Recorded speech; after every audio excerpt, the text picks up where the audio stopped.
ये चोर और बेईमान मिल करके इस देश के साथ लुटखोरी कर रहे हैं। गृह मंत्री का बेटा बीसीसीआई का सेक्रेटरी बन जाएगा और आपके बाल बच्चा को कुछ नहीं मिलेगा। आप लोग जादूगरी देखे हैं ना, कि जादूगर इधर से कहेगा गिली गिली पम पम छू और पॉकेट से कबूतर निकाल देगा।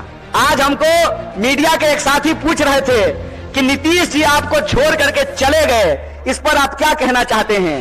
हम बोले सुनिए, कौन आया कौन गया ये महत्वपूर्ण नहीं है, महत्वपूर्ण ये है कि बिहार के जो 14 करोड़ लोग हैं उनका जो हक और अधिकार है, रोजी रोटी कपड़ा मकान का सवाल है, अपने खून के आखिरी कतरे तक उसके लिए संघर्ष करेंगे। ये हमारा कमिटमेंट है, ये हमारा संकल्प है। जब एग्जाम होता है तो प्रश्न पत्र लीक हो जाता है और पैसा लेकर के, घूस लेकर के सीट बेच दिया जाता है। अग्निवीर लाई सरकार और अग्निवीर में सरकार ने कहा कि 4 साल के लिए नौकरी देंगे, प्रधानमंत्री बनेगा 5 साल के लिए और सेना का जवान बनेगा 4 साल के लिए। नफरत फैल रहा है ना, कौन फैला रहा है?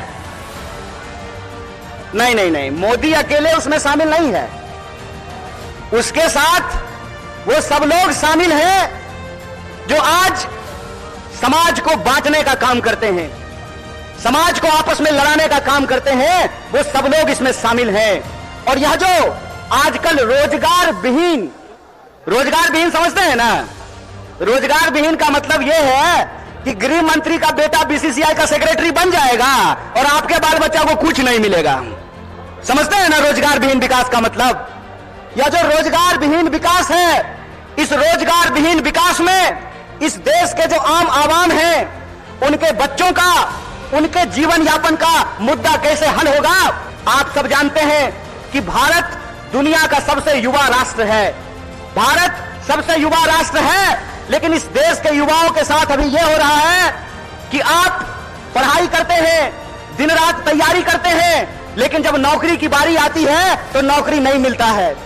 जब एग्जाम होता है तो प्रश्न पत्र लीक हो जाता है और पैसा लेकर के, घूस लेकर के सीट बेच दिया जाता है। बोलिए युवाओं के साथ बेईमानी हो रही है कि नहीं हो रही है? चूंकि हमारे माँ बाप किसान हैं, चूंकि हमारे माँ बाप शिक्षक हैं, हमारे माँ बाप साधारण परिवार के लोग हैं, साधारण इनकम के लोग हैं, तो हमारे भविष्य के बारे में कोई नहीं सोचता है।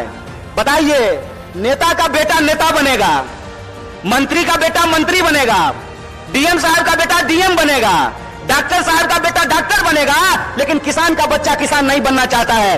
कि इस देश की हकीकत यह है कि हर घंटे 2 किसान आत्महत्या करते हैं, हर घंटे एक नौजवान आत्महत्या करता है, हर मिनट किसी महिला के साथ कोई ना कोई अपराध होता है। पहले पेट्रोल कितना में मिलता था? पहले पेट्रोल कितना में मिलता था? 50 रुपया में। अब कितना में मिलता है? 100 रुपया में। महंगाई बढ़ी है कि नहीं बढ़ी है? सरसों का तेल पहले कितना में मिलता था? 80 रुपए किलो। अब कैसे मिलता है? 200 रुपये किलो। बोलिए महंगाई बढ़ी है कि नहीं बढ़ी है? जिस तरह से महंगाई बढ़ रही है, किसानों की आत्महत्या हो रही है, जवानों की आत्महत्या हो रही है, महिलाओं के ऊपर अत्याचार हो रहा है, बेकारी 45 साल में सबसे ज्यादा है, तब इस देश के नौजवानों को, बिहार के नौजवानों को यह सोचना पड़ेगा कि उनका भविष्य क्या है। आप सोचिए कि अगर इस देश के नेता चाहते हैं कि उनके बाल बच्चों का भविष्य बना रहे, तो इस देश के किसानों को, इस देश के गरीबों को भी यह सोचना पड़ेगा कि उनके बाल बच्चों का भविष्य कैसे बना रहेगा। आज हमको मीडिया के एक साथी पूछ रहे थे कि नीतीश जी आपको छोड़ करके चले गए, इस पर आप क्या कहना चाहते हैं।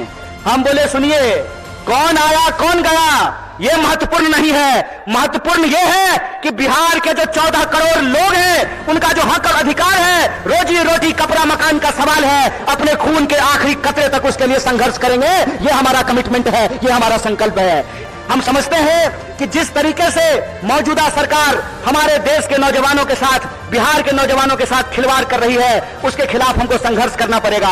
आप सब सोच करके बताइए, अग्निवीर लाई सरकार और अग्निवीर में सरकार ने कहा कि 4 साल के लिए नौकरी देंगे। क्या सिपाही जी, 4 साल के लिए आपको नौकरी मिलेगा, लीजिएगा, लीजिएगा 4 साल का नौकरी। और यहां मंच पे बहुत सारे एमएलए साहब बैठे हुए हैं, बहुत सारे एमपी साहब बैठे हुए हैं। प्रधानमंत्री बनेगा 5 साल के लिए और सेना का जवान बनेगा 4 साल के लिए। बोलिए बेईमानी है कि नहीं है? ये अगर बेईमानी है तो बेईमान को बेईमान कहना चाहिए कि नहीं कहना चाहिए? चोर को चोर कहना चाहिए कि नहीं कहना चाहिए?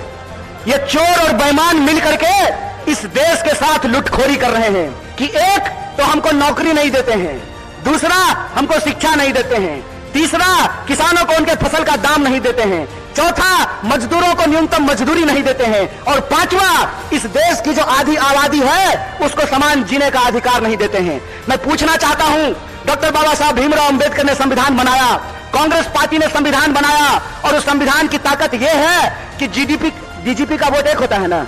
क्या बोलिए सिपाही जी, घबराइए नहीं, डरिए नहीं। डीजीपी का वोट एक होता है ना, और आपका भी वोट एक होता है, मुख्यमंत्री का भी वोट एक होता है, और रिक्शा चलाने वाले का भी वोट एक होता है, जूता सिलने वाले का भी वोट एक होता है। यह जो वोट का अधिकार है, इस वोट के अधिकार का हमको इस्तेमाल करना पड़ेगा। अगर वो हमारे वोट का इस्तेमाल कर रहे हैं अपने बच्चों का भविष्य बनाने के लिए, तो आपको अपने वोट का अधिकार का इस्तेमाल करना पड़ेगा अपने बच्चों का भविष्य बनाने के लिए। और आपको इस सवाल का जवाब इस देश की हुक्मरान से पूछना पड़ेगा कि आप एमपी बनिएगा 5 साल के लिए, आप मिनिस्टर बनिएगा 5 साल के लिए, आप प्रधानमंत्री बनिएगा 5 साल के लिए, और हमको सेना में देखिएगा 4 साल का नौकरी, या नौकरी हमको बर्दाश्त नहीं है। हमको आपको परमानेंट नौकरी देना पड़ेगा, ठेके की नौकरी बंद करनी पड़ेगी। और जिसको परमानेंट नौकरी मिला हुआ है, जिसको परमानेंट नौकरी मिला हुआ है, अगर नेताओं को पेंशन मिल सकता है तो आपको शिक्षकों को भी पेंशन देना पड़ेगा, आपको सरकारी नौकरियों में भी काम करने वाले लोगों को पेंशन देना पड़ेगा।